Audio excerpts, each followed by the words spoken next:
Yeah, we're opening up with Marshall. Our guys started our prep last week. Coaches kind of started on Thursday. Players kind of started on Friday. So we've gotten 2 practices in towards that goal of playing these guys. I'm excited for a home opener. We get sometimes the neutral site, sometimes on the road, but this home opener, I know I'm excited. I'm excited about this weather for our fans. Looks like it's going to be a great weather day in terms of not catching some of the August, September heat we get sometimes. A lot of respect for this head coach and his program. When I look at the similarities between, he's been a defensive coordinator for a long time, a very successful one, Coach Tony Gibson. He's also coming kind of home to West Virginia, and he's got a staff that's very passionate about Marshall. When someone is passionate about the place they coach, they're going to do a tremendous job, and his staff reflects that. Marshall's got a tremendous history of a lot of good football players, a lot of good teams. To look and see what they did last year in a really extremely tough Sun Belt conference, it kind of speaks for itself. So our guys are excited to go play. We always say the game's about us, and it'll always be about how we play, and we got to go play our best. So that's the next step for us. Raise your hand. We'll bring a microphone around to you. Yeah, Coach, you mentioned you guys have started prep for Marshall. With a brand new head football coach, and you look at the roster like everybody else, but it's even more turnover. It's a brand new football team. What are you preparing for? How do you go about preparing your football team for a team we don't know much about? You start with yourself, right? You prepare yourself by how you run to the ball, how you strike people, how you move people, how you run the ball, throw the ball, don't turn it over. A lot of sloppiness in first games, penalties. So it starts with that. So you're asking about the opponent. The opponent is us, and it's going to be us every week this year. It is important that we know what they do, and sometimes that's less information than others. They've got an interesting staff makeup of guys from all over. They got an interesting roster makeup of guys from all over, some of which they couldn't control, because they had a lot of guys leave after the head coach left. So, we've got individuals from all over. I don't know that I've ever seen a roster that when we write on the depth chart transfer, it's 3 deep transfer, 4 deep transfer, 3 deep transfer, all these spots. A lot of transfers. But that's more and more evident all over. Probably the first games all over the country this weekend will be a lot of guys figuring out, like, well, who's in that spot? Who's in that spot? Nobody has a clue who's in those spots. The less teams are in the spotlight, the less you'll know. But, again, it'll be probably more of an adjustment from the kickoff to the first quarter than most games, but it'll also be about us. We'll have a chance to talk to Jordan Hall here in a little bit. What did you learn about him last year as he fought through those injuries, and just what has he done in the lead up to this season? Yeah, his resiliency pops out at me. When we talk about our DNA traits, one of them is always that. He embodies that. It was this time last year that we found out he had a tibia basically fracture and had to put a rod in, and then right after we got a rod put in his lower leg, he found out he had to have one in the other leg. So it really set him back, and it wasn't just the injury that set him back. It was the combination of both those happening at one time. You can usually get by with one leg maybe not being 100%, but when you're dealing with both legs, he deals with a lot of pressure and force. When you play that position, you're taking on 2 guys, 25% of your snaps. So there's a lot of pressure on those double teams. And Jordan's just number one, he's bright. Number 2, he cares. He's passionate, and he plays really hard. Coach, you mentioned the depth chart. I know we don't have one for our purposes. How fluid is that, and how much competition is there still within the team? I was telling guys just the other day, there's 3 more games before the game. 1 today, 1 tomorrow, and 1 the next day. And those opportunities are really valuable in terms of where guys rep, where guys will play. We've got position battles that they don't go on to the game. They go on through the whole year, because I value Monday, Tuesday, Wednesday, sometimes Thursday of practice weeks probably more than some game reps. So we've got a lot of good battles going on, and we have a saying around our place: if you're going to play winning football, we want to play you. So we're looking to have as many guys as possible above that winning threshold line, and that's the goal, to play all those guys. Yeah, Kirby, you mentioned Jordan, but how would you kind of assess the defensive line going into the first game with so many new faces, guys taking on bigger roles, and what can you learn about that group from actually playing in a game as opposed to a practice or a scrimmage? I don't think you necessarily learn more in a game with those guys. I get to see them in action. It's their action in a practice is very similar to their action in a game, where that might be different for a receiver or a defensive back who has to tackle or not. These guys, they're going to war every day. So striking blocks, getting off blocks, run to the ball. I mean, who you are is on your tape. That's your resume. It speaks for itself. We show our guys every day in the team meeting, this is who you are, because this is what you put on tape, especially at the defensive line and offensive line position. So I don't expect it to go out in the game and change all of a sudden. Like the guys with good characteristics, good habits in practice, it'll show up that way in the game. So what I see today will be similar to what I get an opportunity to see Saturday. And we'll measure both those, and we'll keep advancing and trying to get more guys to play winning football. Kirby, to your left, since this team gathered for the first time, however many months ago that was, what position group has come the farthest? I can't pick one. I mean, you try to get me to single somebody out and say, oh, this group's just been unbelievable. They've all gotten better. And everybody needs to improve still. I can't single one group out because there's too many days involved in that to single one group. So this group has moved the furthest. I can't pinpoint. There's individuals that have gotten better, and there's individuals that still need to get better. But as a whole, I'm pleased with where our group is. Kirby, Trevor Etienne and Nate carried the load last year in terms of carries. With Trevor not here anymore, after Nate, what have you seen at the running back spot? Great group, man. Group by committee. They've worked really hard. They're going to continue to work. They all have different traits with size, speed, protection, catch the ball out of the backfield. I mean, you're looking for a complete back that can do them all. We've got a good group that's really been competitive, and I look forward to seeing all those guys go out and play. Hey, Kirby, I know about a week ago you said Brett Thorson is kicking, but you're still not 100% if he's going to be in the game with Marshall. Any updates on him? He can be in the game with. Oh, well, I thought I'm sorry. When you said Marshall, I was trying to figure out who Marshall. You're talking about who we're playing.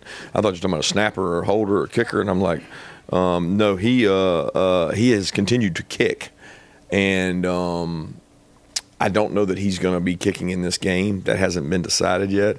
He has punted more reps each day, and he's gone up. But in terms of what I call live kicking, which we don't really ever kick live, meaning we don't hit our kickers, but he has not done a lot of live kicking. So it'll be one of those things we decide by the end of the week. When we met with Mike and Glenn, they reiterated the importance of stopping the run, running the ball as improvements from last season. Now that we've gotten through fall camp, how do you feel about, or what is your confidence level when it comes to improving in those two areas? And this might be redundant from previous years, but what metrics do you use to determine whether those two areas are successful?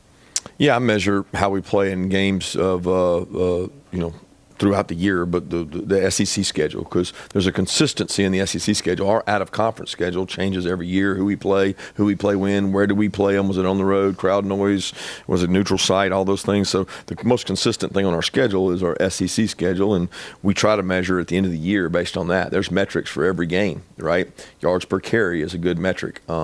Sometimes yards per carry can be skewed. If it's 3rd and 15 and you run for 9, is that success? Probably not, because you didn't get a first down. So for us, it'll vary based on the way we measure it, but it is important. And to the level of confidence, I think there's no complete confidence on where your run game and your run stopping is until you play somebody else, because each and every day we go out the field, somebody wins and loses a play. So there's confidence gained, confidence lost when you're against each other. Hi, Kirby. Talking with Cash a little bit after this, what in your mind is the next step for him? Leadership has been really on his forefront. He and I talked about his return would be his confidence, his experience, his leadership and wisdom he can impart on the running back room with 3 guys that are sophomores and one that's a true freshman and a transfer. Like, he brings a lot of continuity back in that room, and he just does it the right way. The guy gives you everything he's got every day, and he embodies our fire, passion, energy the way he practices. Hey, Coach, with a lot of new pieces on offense this year, how would you measure what would be a successful day for your offense on Saturday? You know, hitting goals. We have some really lofty goals. You know, we go in and we say, okay, we got about 15, 20 goals up there that we look for, and if we hit those goals, then we usually played well. And if we don't, then we usually didn't. There's run goals involved in that, third down conversion rate, red zone rate, yards per completion rate, turnover rate, penalty rate. There's a lot that goes into that. So when I can't simply say just win the game. There's more to it than that. And we'll look at it and we'll see where we are, and then we'll figure out what we need to work on. Kirby, obviously, SEC finally adopted the 90-game schedule last Thursday. What was your reaction to that, and what do you want those 3 annual rivalries to be determined by, like purely rivalry or some sort of competitive balance involved too? Yeah, I was no real shock one way or the other. I had gone through the thoughts and processes and the outcomes that would come way back in Destin if it happened, and if it didn't happen, it was just a matter of the decision to come forward. And to be honest with you, when it came forward, I've been so into Marshall, I literally haven't. It has no effect on this year. And I don't think people really understand coaches, the way they work is you're focused on what's important now. Like, what are we dealing with now? That is not of importance to me right now. And there's I don't have any control over the outcome of it. As far as the balance of the 3 games or the preference of the 3 games, I don't really have a preference on that. I do think traditional rivalries are important. I enjoy those, having been a traditionalist and grew up in the state of Georgia, but I don't, no one way or the other. You got to win the games you play, man. Kirby, do you go into this? Kirby, do you go into this game with a plan for a number of quarterbacks that you would like to play, and would you be willing to share that with us? That would be very presumptuous to say that. I don't do the assumptions. I don't get into the forecasting. I get into what do we have to do on each play to be successful. And that's basically what we're thinking about right now, is how we can be successful offense, defense, special teams in this game.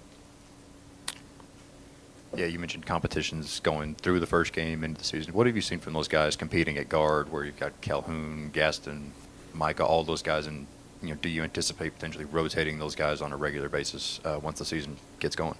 Yeah, those guys have really been competitive and gotten better. We've had young players show up, play well. We've had old players have days they play well. They've all had some nicks and bumps and bruises. Some guys have missed a little time in that guard competition. But, it's continuous, right? It's not even about this game and how we're going to play them this game. It's about today and how we're going to play them today and how we're going to practice them and keep getting guys better. Kirby, can I get your thoughts on when you decide to play a freshman, especially early in the year, game 1? Are you excited that you have a guy who can step in that early, a standout player, or are you a little more disappointed that you don't have a guy like an upperclassman who locked that spot down? And what do you tell the freshmen going into that? Yeah, it's more is what it is for me. It's like the glass of water. Is it half full, half empty? It's just a half glass of water. It's not half empty or half full. I don't look at it and say the freshman's there. Is that disappointing? Is that promising? I look at it as it is what it is. Who's the best player that gives us the best chance to win, that can go in and be the most effective? That's simply it. And what do we tell them? Tell them to go do what they did in practice, because if they're out there for us, they earned it. They didn't get anything handed to them. They go out, they earn it, they compete, they play the best, and that's the guys that get to play. Dylan Bell's a guy that's been here for a while at this point. What do you feel like his role is in that room, and just what he brings to that room on a daily basis? He brings size, toughness, and experience. He can play every position across the board. He lines up at X, Z, and F, and he's been a back. He catches the ball well out of the backfield. He's extremely tough, knowledgeable, good special teams player. But more than anything, he embodies what we want at that position, because he's got ability to run after the catch, and he's got vertical speed, great route runner. Dylan's an all-around really good football player. Coach, everybody knows what Kobe Young's situation was last year. He's now back. How has he maybe appreciated this second chance he's now getting, and how has he been so far in camp and practice? He's been a tremendous leader throughout. He's practiced with toughness. He understands that position in that room really well. I think Coley and Bobo have done a great job with him of putting him in positions to be successful. He's one of the leaders in the group quietly, just puts in really good days' work every day, really physical, can block, just incredibly, and has been a vertical jump ball, really good player for us in camp. So I want him to keep doing what he's doing and continue to lead that young group of guys in that room. Coach, up here, when you talk about leadership, what is that number one trait or that priority trait that you want to see out of those guys as you have a roster that has a lot of new faces, a lot of new guys coming in with a certain amount of returning veterans on this team? Yeah, number one trait of a leader for us is not worrying about what other people think about you, and holding people to a standard of excellence that has been set around here in terms of practice, the behavior in meetings, the attitude to hard work, the commitment to lifting and running and doing things the hard way. If you have a commitment to that and you embody it yourself, then you can be a good leader here. Kirby, how has Zachariah Branch adapted to the Georgia way, and would you see him? Is there moments you had to see in person, his athleticism, his it factor that you just really can't resonate on tape when you're scouting or viewing from afar? He's been really high energy, enthusiastic guy, loves football, enjoys practicing each day. He talked about that he wants to be part of a group that loves to compete and go at it every day and bring their best. The guy loves football. He loves working out. He loves taking care of his body. So very pleased with the energy he's brought to our team, enthusiasm, and I'm looking forward to seeing him play because he's had a good camp, and I think he really enjoys football, and those are the kind of guys that really enjoy Saturdays. Yeah, you just talked about Colby and Zachariah. Do you feel like this is one of the deeper receiver rooms you've had, and just in terms of guys who can line up in multiple spots, play different positions, that kind of stuff? It's hard to compare it from year to year. Certainly guys in that room that are contributing in many areas. Like when we look across special teams and we rank players on our team just based on special teams, there's more receivers in the top 85 players than there has been in the past because there's some good football players in there. But I'm proud of the group, of what they've done so far, and I think they want to go out and prove it and put it on tape. Yeah, Coach, I feel like the scouting world and the world at large kind of figured out Mike Green was a great football player last year. Is there anybody on this Marshall roster that you've had to make your football team aware of or that we should know about? Well, I think when you look across the board, there's so many different guys coming in and going out. It's really hard. You start with the quarterback position where they may play multiple guys. They've got, when you look at their history, they've got guys that can run it, guys that can throw it.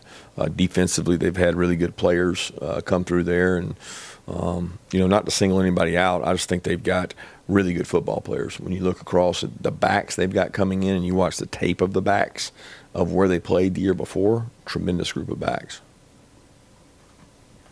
Coach, I know last season you kind of lamented the fact that there weren't enough reps for the 2s and 3s at the end of some games that, everybody outside thought might be blowouts. What's your message to those first guys out there about you're doing this for your brother so he can get on the field and play? Yeah, focus is on, first impressions, and the first impression of this team is how we play in this game. And, if you can play winning football and we think you're a really good player, we're going to try to play guys in this game regardless of where they sit on the depth chart. We want to play the guys that can be rewarded and play winning football consistently. But they do that by what they do in practice. It's not about 2s and 3s. It's about our ones going out competing and playing really well, and we'll see how it goes.